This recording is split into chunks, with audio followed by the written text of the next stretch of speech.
ओम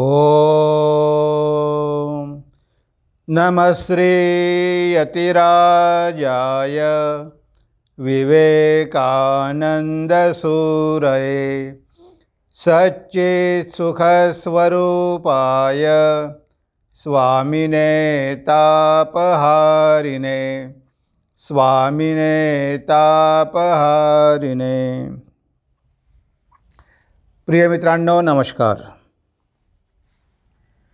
स्वामी विवेकानंदांच्या सहवासात या पुस्तकावरती आपलं चिंतन सुरू आहे आणि आज आपला 8वा अध्याय आहे आणि 7वं प्रवचन आहे। स्वामीजी अजूनही बलरामबाबूच्या घरी राहत आहे कलकत्त्याला। आज खग्रास सूर्यग्रहण आहे आणि घरी कोणीही स्त्रिया नाही, त्या बाहेरगावी गेलेल्या आहेत। त्यामुळे शरदचंद्र चक्रवर्ती स्वतः स्वयंपाक करून स्वामीजींना जेवायला घालणार आहे। तेव्हा सगळा स्वयंपाक झाला, स्वामीजींचं जेवण वगैरे झालं, स्वामीजींनी विश्रांती केली। मग स्वामीजींनी त्यांच्या शिष्यांना काही बोलायला सांगितलं। शरदचंद्राला सांगितलं की तू काहीतरी बोल वेदांतावरती। शुद्धानंदजी होते, प्रकाशानंदजी होते, सगळ्यांना सांगितलं। त्यानंतर विचारलं की तुम्हाला काही प्रश्न विचारायचे आहे का, तुम्ही प्रश्न विचारू शकता। तेव्हा स्वामी शुद्धानंदजी महाराजांनी अतिशय सुंदर प्रश्न विचारले आणि स्वामीजींनी पण छान उत्तर दिलेलं आहे। तेच आज आपण बघण्याचा प्रयत्न करणार आहोत। इथे स्वामी शुद्धानंदजी म्हणतात, ध्यानाचे खरे स्वरूप काय आहे महाराज? कारण बरेचदा आपल्या मनामध्ये हा प्रश्न असतो की ध्यान ध्यान ध्यान आपण म्हणतो, पण ध्यानाचं खरं स्वरूप काय आहे, ध्यान कसं केलं पाहिजे? तेव्हा स्वामीजी अगदी थोडक्यामध्ये उत्तर देतात। बघा स्वामीजी काय म्हणतात, कोणत्याही एका वस्तूवर मन केंद्रित करण्यालाच ध्यान म्हणतात। एका वस्तूवर एकाग्र करू शकल्यास ते मन मग दुसऱ्या कोणत्याही वस्तूवर एकाग्र करता येते। म्हणजे इथे स्वामीजी काय म्हणतात की कोणत्याही गोष्टीवर मन एकाग्र करणं, मग ती वस्तू बाहेरची असो की ती वस्तू आतली असो, पहिले मनाला अभ्यास लावावा लागतो, पहिले बाहेरची मदत घ्यावी लागते, कोणत्या तरी गोष्टीवरती मनाला एकाग्र करावं लागतं। आता बघा, नरेंद्रनाथ छोटा मुलगा तो शिवाची मूर्ती घेऊन आला आणि शिवाच्या मूर्तीवर मन एकाग्र करू लागला। मन एकाग्र करण्याची सवय लागल्यामुळे काय झालं, अभ्यास केला तर सगळं लक्षात राहायचं, अभ्यासावर मन एकाग्र होऊ लागलं। स्वामीजींच्या जीवनामध्ये अशा कितीतरी घटना आहे। आणि जेव्हा स्वामीजी नागपूरवरून रायपूरला जात होते बैलगाडीमध्ये, तेव्हा त्यांनी एका ठिकाणी बघितलं की 2 पहाडं आहेत आणि मध्ये मधमाशांचं पोळ आहे। आता मधमाशांचं पोळ एवढं काही वाढलेलं आहे, खूप मोठं झालेलं आहे, त्या दोन्ही पहाडांना जोडलेलं आहे, एवढं मोठं मधमाशांचं पोळ आहे। आणि स्वामीजींचं त्याकडे लक्ष गेलं नरेंद्राचं, तो बघतच राहिला आणि बघत राहून एवढं आश्चर्य झालं की मन एकाग्र होऊन गेलं। आणि त्या अवस्थेमध्ये नरेंद्रनाथ किती वेळ होते त्यांनाही कळलं नाही। त्यांची बैलगाडी बरीच पुढे निघून गेल्यानंतर मग त्यांना भान आलं। म्हणजे बघा, कोणत्याही गोष्टीवर जर मन एकाग्र झालं तर मन कसं पूर्णपणे निर्विचार होऊन जातं। जे त्यांना लहानपणापासूनच मन एकाग्र करण्याची सवय होती, त्यामुळे ते मधमाशांचं पोळ बघितल्याबरोबर त्यांचं मन एकाग्र झालं। गदाधर छोटा मुलगा बघा शेतामध्ये गेला, बघितलं की वर काळे ढग आहे आकाशात आणि त्या ढगाच्या खालून बगड्यांची पांढरी लाईन जात आहे। म्हणजे बगळे असे उडत आहे, एका लाईनमध्ये सगळे बगळे उडत आहे गोल गोल। ते बघून त्यांना आश्चर्य झालं आणि त्यांना समाधी लागली। म्हणजे बघा, हे आहे रहस्य। म्हणजे बाहेरच्या गोष्टीवर जरी मन एकाग्र झालं तरी आपण समाधी अवस्थेपर्यंत पोहोचू शकतो। म्हणून तर आपल्या भारतामध्ये हे जे साधू संत साधक ते हिमालयात जाऊन का राहतात? कारण हिमालयाचं सौंदर्यच इतकं सुंदर आहे की ते बघितल्याबरोबर मन आपोआपच एकाग्र होऊन जातं। तिथे मन एकाग्र करायला विशेष प्रयत्न करावे लागत नाही. ते दृश्य, ते सगळीकडे बर्फाचे पहाडं, जंगल, आकाश, म्हणजे एवढं विशाल आणि एवढं विराट की बघितल्याबरोबर मन एकदम आश्चर्यमुग्ध होऊन जातं. आणि आश्चर्यमुग्ध झालं की मन विचारशून्य होतं आणि समाधीची अवस्था प्राप्त होते. म्हणून तर अशा ठिकाणी साधक जातात की ज्या ठिकाणी खूप नैसर्गिक सौंदर्य असेल, मन सहज एकाग्र होत असेल, अशा ठिकाणी जाण्याचा उद्देश काय? कारण मन लवकरात लवकर ध्यानामध्ये लागू शकतं. म्हणून स्वामीजींनी म्हटलं आहे की बाहेरच्या कोणत्या तरी गोष्टीचा आपण अवलंब केला पाहिजे. त्यानंतर स्वामी शुद्धानंदजी दुसरा प्रश्न विचारतात. शुद्धानंद, सविषय व निर्विषय अशा 2 प्रकारच्या ध्यानाचा उल्लेख शास्त्रात आढळतो. त्यांचा अर्थ काय व त्यातील श्रेष्ठ कोणते? आता बघा, हा प्रश्न सगळ्या साधकांच्या मनामध्ये येतो. इथे म्हटलं आहे सविषय व निर्विषय अशा 2 प्रकारच्या ध्यानाचा उल्लेख शास्त्रात आढळतो. म्हणजे आपण काय म्हणतो, सगुण साकार आणि निर्गुण निराकार. आता सविषय म्हणजे कोणता तरी ध्यानासाठी एक विषय पाहिजे, तेव्हा आपण एका विषयाचा आधार घेतो, त्यावर ध्यान करतो. निर्विषय तिथे कोणताही विषय नाही. आता हा प्रश्न स्वामीजी कशा प्रकारे हाताळतात बघा. स्वामीजींनी किती छान उत्तर दिलेलं आहे बघा. स्वामीजी म्हणतात, स्वामीजी, सुरुवातीला कोणती तरी एखादी वस्तू घेऊन ध्यानाचा अभ्यास करावयाचा असतो. मला वाटते की कोणत्याही बाह्य विषयाच्या आश्रयाने ध्यानाचा अभ्यास केल्यास मन एकाग्र होते, ध्यान साधते. त्यातही मनाची ओढ असणाऱ्या गोष्टीवर जर मन केंद्रित करण्याचा प्रयत्न केला तर ध्यानाच्या या अभ्यासात मन लवकरच एकाग्र होते. यासाठीच आपल्या देशात नाना देवदेवीच्या मूर्तीची पूजा प्रचलित आहे. या देवदेवतांच्या पूजनातूनच केवढी अलौकिक कला उदयास आली आहे. पण आता येथे तो मुद्दा बाजूला ठेवू. येथे मुद्दा हा की ध्यानाचा सर्वांचा विषय एकच असू शकत नाही. ज्यांनी ज्या बाह्य अवलंबनाचा ध्यानासाठी आधार घेऊन सफलता प्राप्त करून घेतली, त्यांनी त्या अवलंबनाचाच प्रचार केला. कालांतराने ही बाह्य अवलंबने म्हणजे मन स्थिर करण्याची केवळ साधने होत, ही गोष्ट लोकांच्या स्मरणातून गेली व या बाह्य अवलंबनांचाच गाजावाजा पुढे होऊ लागला. ध्येय बाजूला ठेवून साधनांवरच लोक लक्ष ठेवू लागले. मनाला वृत्तीशून्य करणे हा आहे मूळ उद्देश आणि एखाद्या वस्तूवर मन एकाग्र तन्मय केल्याखेरीज तो साधणे शक्य नाही. म्हणजे बघा, स्वामीजींनी किती डिटेलमध्ये याला उत्तर दिलेलं आहे. जे स्वामीजी म्हणतात की सुरुवातीला साधकाने कोणता तरी विषय घेतला पाहिजे, कारण निर्गुण निराकाराचं ध्यान तेवढं सोपं नाही. म्हणून मनाला काहीतरी आधार पाहिजे, म्हणून बाहेरचा आधार घेतला पाहिजे, काहीतरी ध्यानासाठी विषय घेतला पाहिजे. आणि तो विषय जर आपल्या आवडीचा असेल तर ध्यान बघा किती लवकर होतं. म्हणजे जी गोष्ट आपल्याला आवडते त्या गोष्टीवर ध्यान सहज होतं. आता बघा, भगवान श्री रामकृष्ण सांगतात, त्यांची एक शिष्या होती. ती शिष्या म्हणते की माझं ध्यानामध्ये मन एकाग्र होत नाही.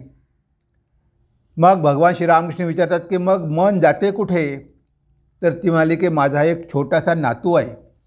मी ध्यान करायला बसले की मला त्या नातवाचा चेहरा माझ्या लक्षामध्ये येतो, त्या नातवाचीच मला आठवण येते. तेव्हा भगवान श्री रामकृष्ण म्हणाले की काही हरकत नाही, तर उद्यापासून तू त्या नातवाला नातू समजू नकोस, त्याला गोपालकृष्ण समज, बाळकृष्ण समज. त्याला स्नान करताना गोपालकृष्ण म्हणून स्नान कर, जीव घालताना गोपालकृष्ण म्हणून जीव घाल. त्याला तुझा नातू समजू नको, तो साक्षात गोपालकृष्ण आहे, अशा भावनेनं तू त्याची सेवा कर. ती त्या भावनेनं सेवा करू लागली आणि तिला तिच्या नातवामध्येच भगवान कृष्ण दिसू लागले, गोपालकृष्ण दिसू लागले. म्हणजे बघा, मनाची दिशा वळवून दिली आणि तिला नातवामध्ये भगवंताचं दर्शन झालं. म्हणजे आपण जर भगवंतालाच बघायला शिकलो, सगळीकडे भगवंतावरच ध्यान केलं, तर मग ह्या भौतिक गोष्टीची आसक्ती राहत नाही. म्हणून स्वामीजी म्हणतात की तुमच्या आवडीची जर गोष्ट असेल, आपल्याला देवदेवता आवडते, आणि ही भारताने केवढी मोठी अलौकिक कला शोधून काढलेली आहे बघा, की लोकांना याचं महत्त्व कळत नाही. ते म्हणतात हे हिंदू मूर्तिपूजक आहेत, पण या मूर्तिपूजेच्या माध्यमातून कसे भारतीय किंवा हिंदू त्या ब्रह्मापर्यंत पोहोचू शकले, मनाला निर्विकार करू शकले. कारण पहिले एका गोष्टीचा आधार घेतला आणि मग आधार घेऊन त्यावर ध्यान करत करत काय होतं, आपली वृत्ती त्या प्रकारची होऊन जाते. म्हणजे आपलं मनच भगवंत होऊन जातं. तुकाराम महाराज म्हणतात ना की विठ्ठलाच्या संगीत तुका बिघडला आणि जो जो बिघडला तो विठ्ठलाची झाला. म्हणजे तुका झालासे विठ्ठल, म्हणजे ती वृत्ती विठ्ठलाकार वृत्ती होते. मग दोन राहत नाही, भक्त आणि भगवान राहत नाही, विठ्ठलाकार वृत्ती होते. आणि काही वेळाने ती वृत्ती पण नष्ट होते आणि त्याच्यानंतर सगळीकडे आत्मा दिसायला लागतो. ती शेवटली अवस्था आहे. पण सुरुवातीला आपल्याला नामरूपाचा आश्रय घेऊन मन एकाग्र करावं लागतं, त्यामध्ये मन तल्लीन करावं लागतं. आणि स्वामीजी काय म्हणतात की ही एक कला होती की मनाला एकाग्र करण्यासाठी काहीतरी साधन पाहिजे, काहीतरी अवलंबन पाहिजे. म्हणून आपण देवदेवींच्या मूर्त्यांची पूजा करू लागलो, त्यांची आराधना करू लागलो, त्यांच्यावर ध्यान करू लागलो. पण काही दिवसानंतर काय झालं, उद्देश काय आहे ध्यानाचा, की मनाला वृत्तीशून्य करणं, तो उद्देश आहे. पण आपण तो उद्देश विसरून गेलो आणि ह्या देवदेवतांवरच आपण भांडणं करायला लागलो. कारण सगळ्यांचे काही एक असू शकत नाही, वेगवेगळे आदर्श असतात, वेगवेगळे इष्ट असतात. आता मला समजा मी रामावरती ध्यान करत असेल, भगवान रामाचं ध्यान करून जर मला सिद्धी प्राप्त झाली असेल, तर मी लोकांना सांगतो की भगवान रामच श्रेष्ठ आहे, कारण त्यांच्यावर ध्यान केल्यामुळेच तुम्हाला सिद्धी प्राप्त होऊ शकते. तसंच भगवान कृष्णावर ध्यान करणारे तसेच म्हणतात, शिवावर ध्यान करणारे तसेच म्हणतात. पण ते एक मन एकाग्र करण्याचं साधन आहे, त्याच्या पलीकडे सुद्धा जावं लागतं. जेव्हा भगवान श्री रामकृष्ण ध्यान करत होते, कालीची मूर्ती समोर आली. ध्यान करायला बसले की लगेच कालीची मूर्ती यायची. तेव्हा त्यांचे गुरु तोतापुरी म्हणाले की नाही, त्या मूर्तीच्याही तुला पलीकडे जावं लागेल. मग श्री रामकृष्णांनी ज्ञान खड्गाद्वारे ती मूर्ती तोडून टाकली. मग त्यांचं मन कसं झालं, निर्विषय झालं. आता विषय राहिला नाही, आता कालीचं नामरूप राहिलं नाही, त्याच्या पलीकडे गेलं.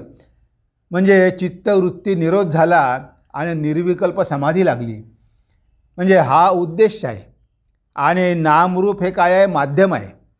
शेवटी मनाला वृत्ती शून्य करायचं आहे, तरच आपल्याला ती समाधी लाभू शकते.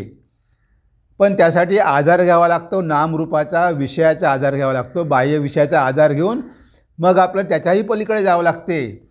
तर ही आध्यात्मिक जीवनातली एक अवस्था आहे, एक पायरी आहे, एक अवलंबन आहे. पण आपण त्यालाच जर सगळं काही समजलो आणि त्यावरूनच आपण भांडणं करू लागलो आणि मग माझा देव श्रेष्ठ की तुझा देव श्रेष्ठ, माझा धर्म श्रेष्ठ की तुझा धर्म श्रेष्ठ, तर आपण आपल्या ध्येयापर्यंत कधीच पोहोचणार नाही. ते एक अवलंबन आहे. सुरुवातीला आपल्याला आश्रय घ्यावा लागतो नामरूपाचा, त्याशिवाय मन एकाग्र करणं शक्य होत नाही. पण अशी अवस्था येते की मनाला जेव्हा त्या नामरूपाचं दर्शन होतं, तेव्हा मग आपण जवळजवळ 90% प्रवास पूर्ण केलेला आहे. मग आपल्याला 10% त्याच्या पलीकडे जायचं आहे. तेव्हा कुठे आपल्याला दिसतं की सगळीकडे तो एकच चैतन्यमय आत्मा आहे. मग नामरूप कोणतंही राहतच नाही, चिन्मय समुद्र सगळीकडे दिसायला लागतो. ती अवस्था प्राप्त करून घेणं हा आपला उद्देश आहे. आणि त्यासाठी हा एक मार्ग आहे. हा जो भक्तीचा मार्ग आहे, सगुण साकाराचा मार्ग आहे, हा जो एक बाह्य विषय घेण्याचा मार्ग आहे, तर हा एक मार्ग आहे. पण ते ध्येय नाही. मनाला पूर्णपणे, चित्ताला वृत्तीशून्य करणं हे आहे ध्येय आणि हे आहे साधन. हे आपण कधी विसरता कामा नये. त्यानंतर शिष्य म्हणतो की मन एकाग्र झाल्यावरही कामना वासनांचा उदय का म्हणून होतो. आता ध्यान करता करता मन एकाग्र होतं. आपण आपल्या इष्टावरती मन एकाग्र करण्याचा प्रयत्न करतो. असं करत असतानासुद्धा मनामध्ये कामना वासना का येतात? कारण आपण तर प्रयत्न करतोच, पण आपण प्रयत्न करत असतानासुद्धा मन त्या ध्येयावर एकाग्र होत नाही. मनामध्ये कामना वासना उद्भवतात. ध्यान करता करता मनामध्ये कामना वासना येतात. तर याला कारण काय? हा प्रश्न स्वामीजींना विचारलेला आहे. स्वामीजी म्हणतात, पूर्वसंस्कारांमुळे त्या गोष्टी होतात. बुद्धदेव अगदी समाधिस्थ होण्याच्या क्षणी माराचा उदय झाला. मार म्हणून काही कोणी बाहेरची व्यक्ती नव्हती. माराच्या रूपाने मनातील पूर्वसंस्कारच बाहेर व्यक्त झाले. म्हणजे इथे स्वामीजी उत्तर काय देतात की ध्यान करताना ज्या मनामध्ये कामना वासना येतात त्या बाहेरून कुठूनही येत नाही. आपल्या मनामध्ये जन्मोजन्मीचे संस्कार पडलेले आहे. कितीतरी जन्म आपण या जगामध्ये आलेलो आहोत आणि या जगामधल्या विषयांचे भोग घेतलेले आहेत. त्या सगळ्या मनामध्ये कामना आहे, त्या सूक्ष्म आहेत, त्या सबकॉन्शियस माइंडमध्ये आहे, पण त्या गेलेल्या नाही, त्या बीजरूपामध्ये आहे. आणि आपलं मन जेवढं एकाग्र होतं, जेवढं मन सूक्ष्म होतं, तेवढ्या त्या तीव्रपणे बाहेर यायला लागतात. तोपर्यंत कळत नाही. जो मनुष्य कधी ध्यानच करत नाही, जो कधी विचारच करत नाही, जो कधी मन सूक्ष्म करण्याचा प्रयत्नच करत नाही, त्याला ह्या सूक्ष्म कामना जाणवत नाही. पण जो मनाला एकाग्र करण्याचा प्रयत्न करतो, मनाला सूक्ष्म करण्याचा प्रयत्न करतो, त्याच्या मनामध्ये उत्कटपणे ह्या सगळ्या कामना वासना येतात आणि त्या जास्त प्रमाणामध्ये येतात. ध्यान करताना जास्त प्रमाणात येतात. कारण आता तो आतला कचरा तुम्ही साफ करून राहिले. आत्तापर्यंत फक्त तुम्ही साचवण्याचाच प्रयत्न केला, फक्त साचवूनच ठेवलेला आहे. आता तुम्ही तो कचरा साफ करण्यासाठी प्रयत्न सुरू केले. आता जेव्हा तुम्ही प्रयत्न सुरू कराल तेव्हा ते आतलं सगळं बाहेर पडायला लागेल ना. ते तुम्हाला भयानक स्वप्न पडतील. ते आतमध्ये जे काही पडलेलं आहे सगळं सगळं बाहेर येण्याचा प्रयत्न करेल. कधीकधी साधकांचं डोकंसुद्धा बिघडतं. ते इतके संस्कार बाहेर येतात की तो सांभाळू शकत नाही. मग तो भोगाला बळी पडतो. कारण आतमधल्या वासना कामना इतक्या काही फोर्सफुली बाहेर पडतात की साधक कधीकधी सांभाळू शकत नाही. म्हणून हळूहळू आपण प्रवास केला पाहिजे. एकदम जर वर आल्या तर साधकाला फार कठीण जातं. तेवढ्यावरती तो कंट्रोल करू शकत नाही. पतन होण्याची शक्यता असते. तेव्हा स्वामीजी म्हणतात की ह्या ज्या कामना वासना येतात, ह्या पूर्वजन्मीचे जे काही संस्कार आहे त्याच्यामुळे त्या मनामध्ये उद्भव पावतात. त्या येतात. ध्यान करताना जास्त येतात. बाकी वेळी येणार नाही, पण ध्यान करताना जास्त येणार. कारण त्यावेळेस तुम्ही मनाला एकाग्र करण्याचा प्रयत्न करता. त्यावेळेस आतले सगळे विचार बाहेर येतात.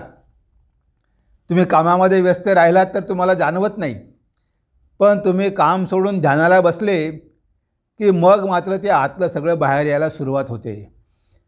भगवान बुद्धांच्या जीवनामध्ये मार आला होता.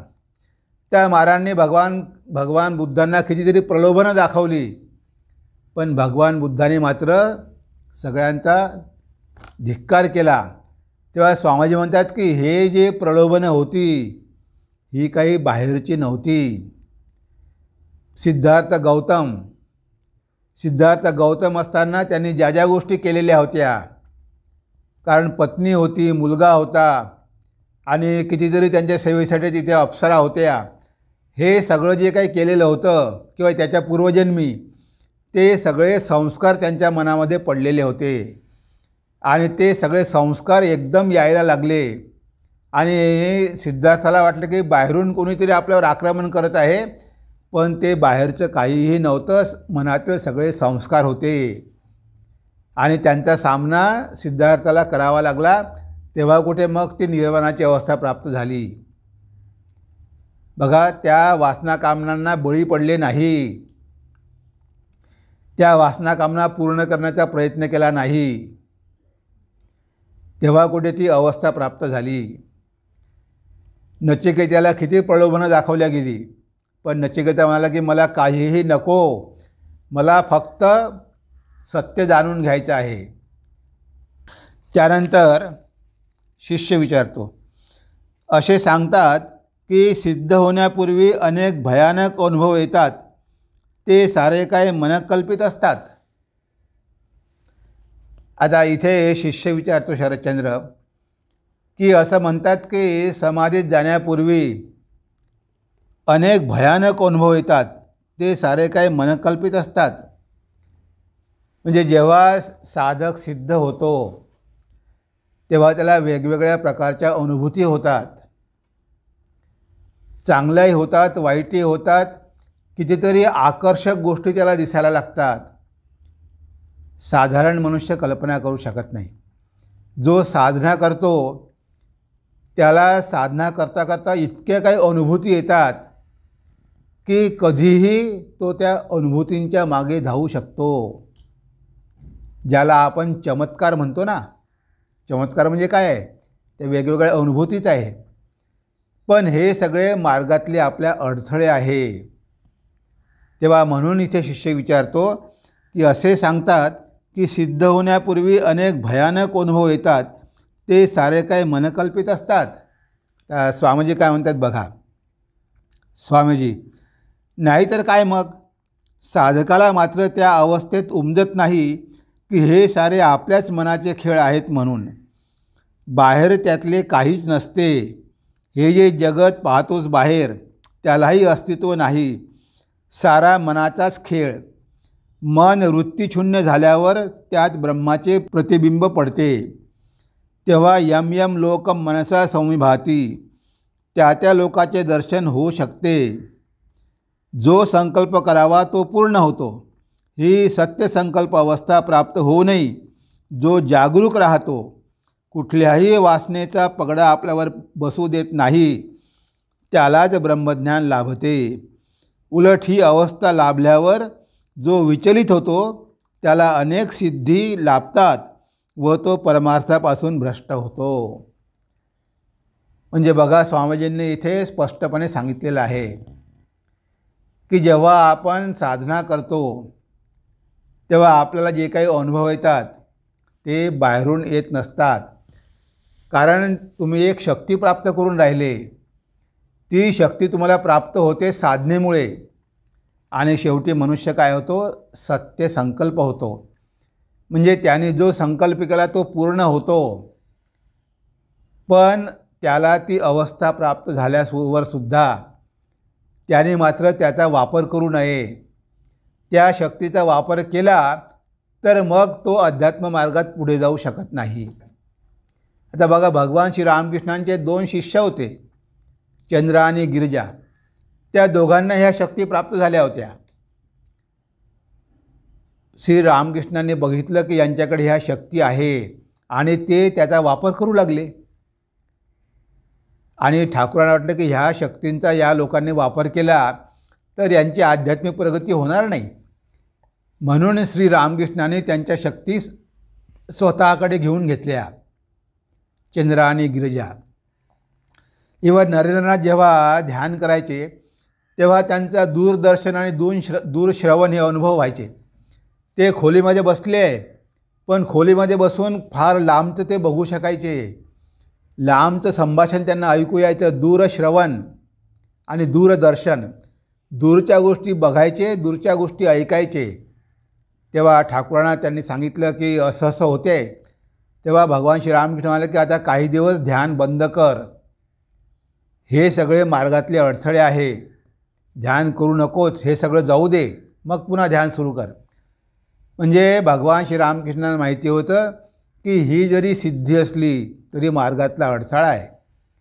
भगवान श्रीरामकृष्ण म्हणाले, नरेंद्र, माझ्याकडे अष्टसिद्धी आहे, मी तुला सगळं देऊ इच्छितो, तुला कामात येईल. नरेंद्र म्हणाला की ह्या सिद्धी घेऊन मला भगवान लाभ होईल का? म्हणजे नाही, तुला भगवान लाभ मात्र होऊ शकणार नाही. यामधली एक जरी सिद्धी असेल तरी भगवान लाभ होणार नाही. मग मला तुमच्या या सिद्धीची काही गरज नाही. मला पहिले भगवान लाभ होऊ द्या, नंतर मग मी हे बघेल. बघा, ह्या सिद्धाई, चमत्कार ही शक्ती साधकाच्या जीवनामध्ये येत असते. पण जो साधक या गोष्टींच्या मागे धावतो त्याचं पतन होते. तो आपल्या ध्येयापर्यंत पोहोचू शकत नाही. म्हणून ह्या गोष्टीपासून साधकाने दूर राहिलं पाहिजे. कितीतरी साधक आहे, त्यांना थोडी शक्ती प्राप्त झाली की लगेच ते सिद्धाई दाखवायला सुरू करतात. त्यामुळे प्रसिद्धी मिळते, पैसा मिळतो, सगळं काही मिळतं, पण शेवटी आध्यात्मिक जीवनामध्ये मात्र त्यांचं पतन होतं. त्या विश्वामित्राला किती शक्ती प्राप्त झाल्या होत्या, पण कितीदा त्याचं पतन झालं. म्हणजे बघा, एवढा विश्वामित्रासारखा ऋषी, पण त्याचंसुद्धा पतन होऊ शकतं. साधक जर सावध नसेल तर ह्या सगळ्या गोष्टी येतील, हे तुम्हाला अनुभव येतील, तुम्ही सिद्ध संकल्प व्हाल, तुम्ही म्हटलं ती गोष्ट खरी होईल, हे सगळं होईल. पण वापर जर तुम्ही करायला लागलात तर मात्र मग तुम्ही पुढे जाऊ शकणार नाही. म्हणून स्वामीजींनी स्पष्ट सांगितलं आहे की मन वृत्तीशून्य झाल्यावर त्यात ब्रह्माचे प्रतिबिंब पडते, तेव्हा यम यम लोकम मनसा संविभाती, त्या लोकाचे दर्शन होऊ शकते.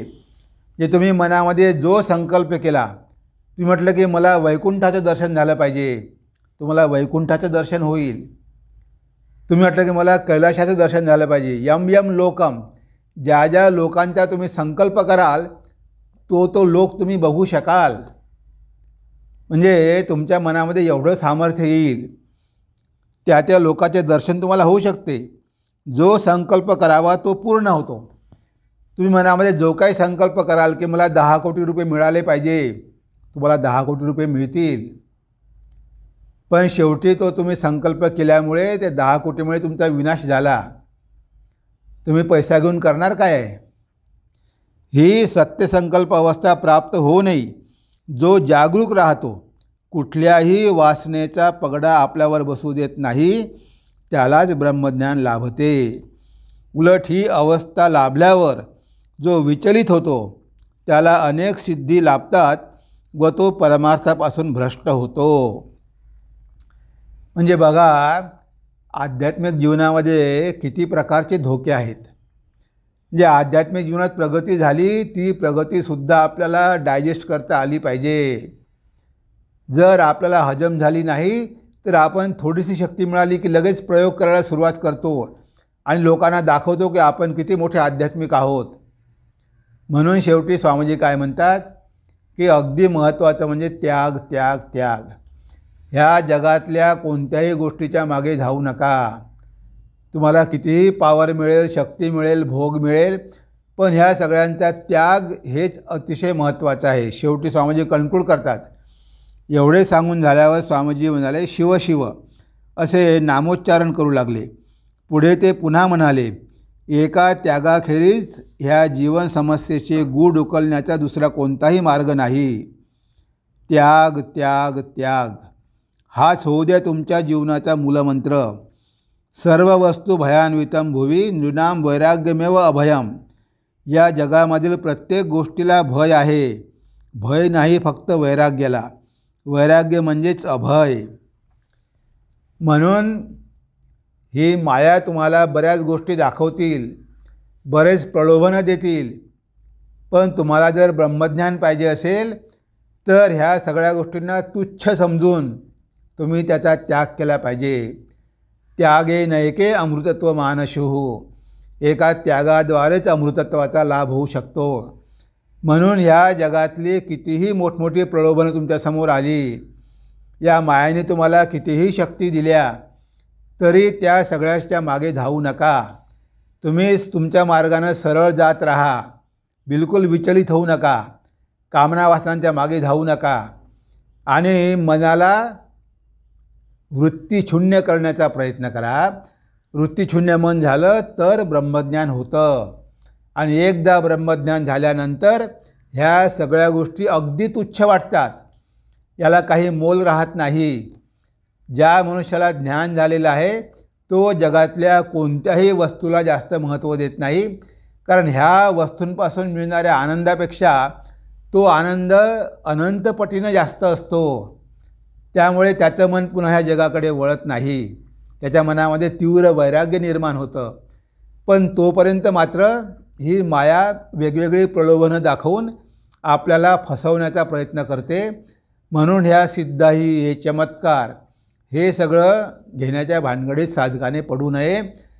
तरच तो आपल्या मार्गावर पुढे पुढे जाऊन शेवटी जीवनाचं ध्येय साध्य करू शकतो, हे स्वामीजी आपल्याला यामध्ये सांगण्याचा प्रयत्न करतात. तेव्हा आज आपण आपल्या चिंतनाला इथेच विराम देऊया. नमस्कार, धन्यवाद.